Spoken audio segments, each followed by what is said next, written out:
In the wide-ranging AP interview, Guterres also addressed three major issues that world leaders will be confronting this week: the worsening climate crisis, the still raging pandemic, and Afghanistan's uncertain future under its new Taliban rulers. They took power August 15 without a fight from the government's US-trained army as American forces were in the final stage of withdrawing from the country after 20 years. What role will the United Nations have in the new Afghanistan? Guterres called it a fantasy to believe that UN involvement will be able all of a sudden to produce an inclusive government, to guarantee that all human rights are respected, to guarantee that no terrorists will ever exist in Afghanistan, that drug trafficking will stop. After all, he said, the United States and many other countries had thousands of soldiers in Afghanistan and spent trillions of dollars and weren't able to solve the country's problems and, some say, made them worse. Though the United Nations has limited capacity and limited leverage, he said, it is playing a key role in leading efforts to provide humanitarian aid to Afghans. The UN is also drawing the Taliban's attention to the importance of an inclusive government that respects human rights, especially for women and girls, he said. There is clearly a fight for power within different groups in the Taliban leadership. The situation is not yet clarified, he said, calling it one more reason why the international community should engage with the Taliban. While former US President Donald Trump was wedded to an America First policy, President Joe Biden, who will make his first appearance as chief executive at the General Assembly's high-level meeting Tuesday, has reaffirmed US commitment to multilateral institutions.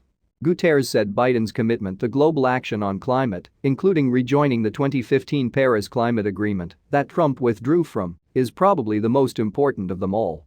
He said there is a completely different environment in the relationship between the United Nations and the United States under Biden. But, Guterres said, I did everything, and I'm proud of it, in order to make sure that we would keep a functional relationship with the United States in the past administration. Guterres also lamented the failure of countries to work together to tackle global warming and ensure that people in every country are vaccinated.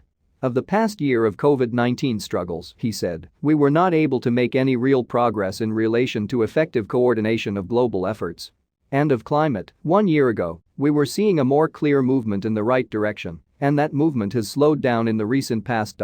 So we need to re-accelerate again if we are not going into disaster.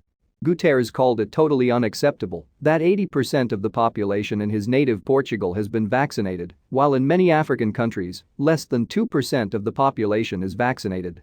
It's completely stupid from the point of view of defeating the virus, but if the virus goes on spreading like wildfire in the global south, there will be more mutations, he said.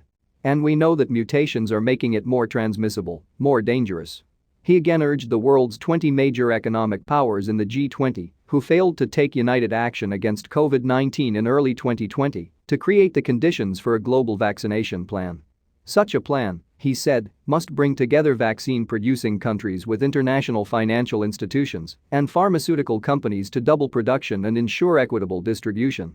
I think this is possible, Guterres said. It depends on political will.